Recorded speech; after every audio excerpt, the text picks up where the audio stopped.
الشرعي ليبقى هذا الجهاد جهادا نقيا وصافيا ومخلصا. من هنا نحن نؤيد الجهاد وندين الإرهاب. مثلا ما تقوم به إسرائيل هو إرهاب، ما تقوم به أمريكا في العراق وفي غير العراق هو إرهاب، لأنه احتلال لأراضي الآخرين، اعتقال للآلاف ولعشرات الآلاف والزج بهم في السجون، مصادرة حرية الآخرين، قتل النساء والأطفال وقصفهم من خلال هذه الحروب. هذه كلها أعمال إرهابية غير منطقية وغير مبررة. Apa rahasia kecintaan bangsa Libanon pada Hizbullah dan apa juga rahasia kemenangan bangsa Libanon ini dalam menghadapi negara adidaya? تعرفون أن حزب الله تأسس عام 1982 ميلادية بعد قيام العدو الإسرائيلي باجتياح لبنان وصولا إلى العاصمة بيروت، وسيطر على جزء كبير من الأراضي اللبنانية، وحاول وفرض في الحقيقة سلطة سياسية. يعني حتى الرئيس الذي انتخب رئيس جمهورية انتخب بإرادة إسرائيلية وفي ظل الدبابات الإسرائيلية.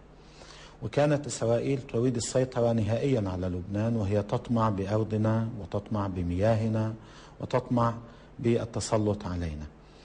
حزب الله كان من جملة القوى الإسلامية والجهادية التي تأسست لمقاومة الاحتلال وطرد قوات الاحتلال الإسرائيلي من لبنان نهائيا، وبالتالي كانت وظيفته الأساسية ومهمته الرئيسية هي الجهاد في سبيل تحرير لبنان وإخراج قوات الاحتلال.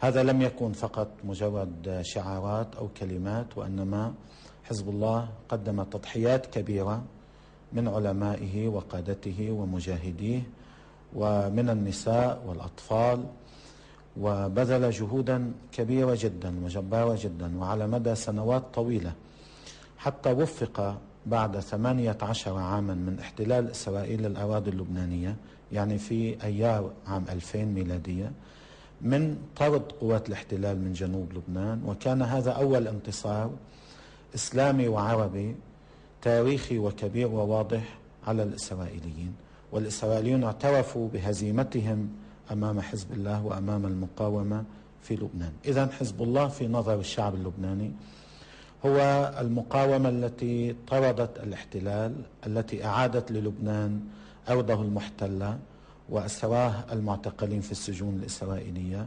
وأعادت له كرامته وعزته وسيادته. ومن الطبيعي أن يحصل هؤلاء المقاومون على احترام شعبهم. وما زال حزب الله في نظر الشعب اللبناني هو القوة الجهادية والدفاعية الأساسية التي تقف في وجه أي اعتداء محتمل على لبنان من قبل الصهاينة أو غيرهم.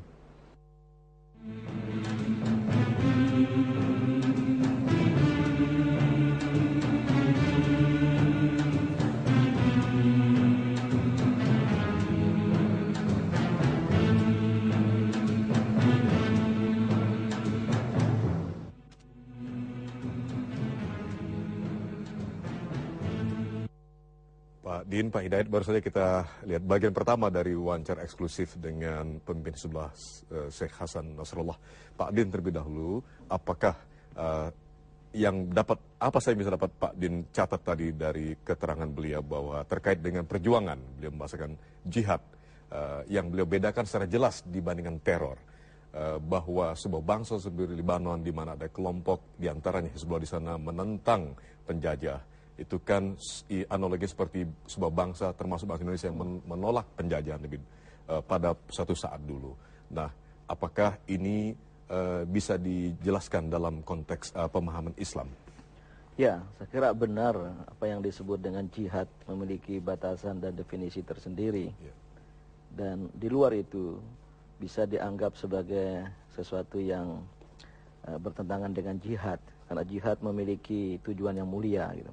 Apa yang dilakukan oleh Hizbullah, karena apa yang terjadi tidak hanya atas Palestina tapi juga Libanon adalah dominasi Israel, adalah sebuah penjajahan, tiada kata lain itu. Yang oleh karena itu ini bertentangan dengan perdamaian sebagaimana yang diajarkan oleh agama, maka ini sejalan dengan cita-cita kemerdekaan kita yang di dalam pembukaan Undang-Undang Dasar 45 itu kan, mengenyahkan segala bentuk penjajahan dari muka bumi ini untuk tegaknya perdamaian sejati. Inilah yang menjadi salah satu alasan mengapa kita bangsa Indonesia dan sebagai negara tidak mengakui Israel. Karena Israel itu masih menduduki negara-negara tanah dari Palestina dan juga Lebanon, Syria, bahkan bagian dari Mesir.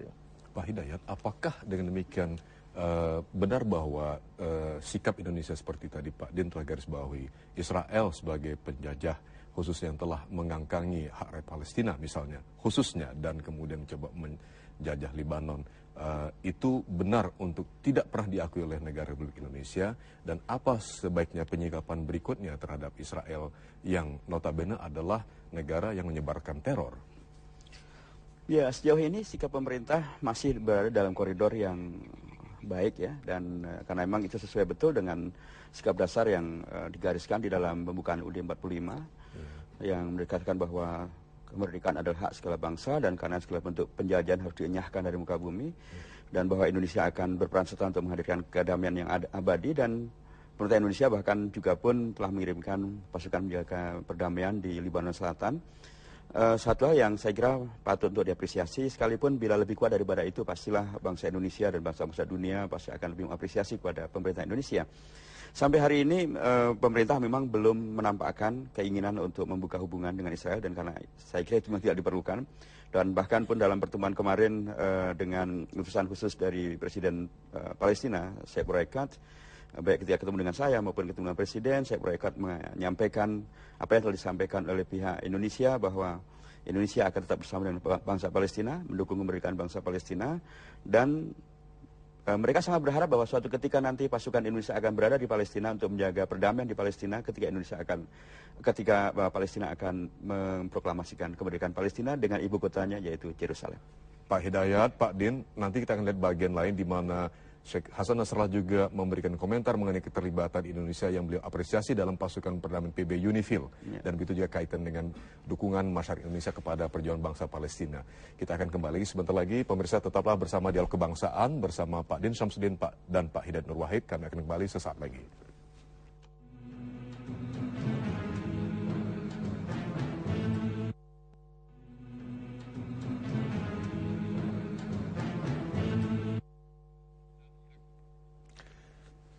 Ya, kita bersama lagi dalam Dialog Kebangsaan, khusus malam hari ini dalam Dialog Kebangsaan bersama Bapak Hidayat Nur Wahid, Ketua MPR RI, dan Bapak Din Syamsuddin, Ketua Umum PP Muhammadiyah. Pak Hidayat, kita tadi telah lihat bagian awal dari wawancara eksklusif dengan Sheikh Hasan Nasrallah, begitu Pak Din. Kita akan lihat saja lebih dahulu lanjutan dari wawancara dengan beliau ini. Kami mohon nanti bahasan berikutnya dari Bapak berdua. Kita saksikan pemirsa bersama-sama berikut ini. Puncak kemenangan ilahi di Maharajan Al-Intisar pada 22 September 2006 yang juga ditayangkan oleh TVRI, Televisi Republik Indonesia.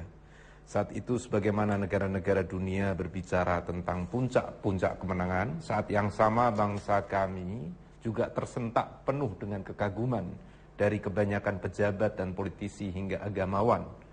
Apa kaitan antara agama dan politik dalam hal ini? في الإسلام لا يوجد فصل بين الدين والسياسة، كما أن الإسلام أمرنا بالصلاة وبالصوم وبالحج وبأداء الزكاة وبالأمور العبادية المعروفة، كذلك هو أمرنا أن نهتم بجميع الشؤون والأمور المرتبطة بالحياة الدنيا، سواء كانت سياسية واقتصادية واجتماعية أو ثقافية.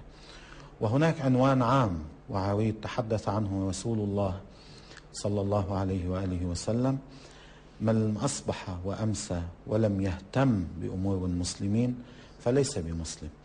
أمور المسلمين هي ليست فقط الأمور العبادية، يعني كيف يحجون ويعتمرون ويصلون ويبنون المساجد. أمور المسلمين هي كل شؤونهم المرتبطة بدنياهم كما هي مرتبطة بآخرتهم. وبالتالي نحن نعتبر أن قيام المسلم بوظائفه السياسية هو تماما كقيامه بصلاته وصومه، يعني هو قيامه بوظائفه الإسلامية الدينية التي سيسأل عنها يوم القيامة. الله سبحانه وتعالى كما يسألنا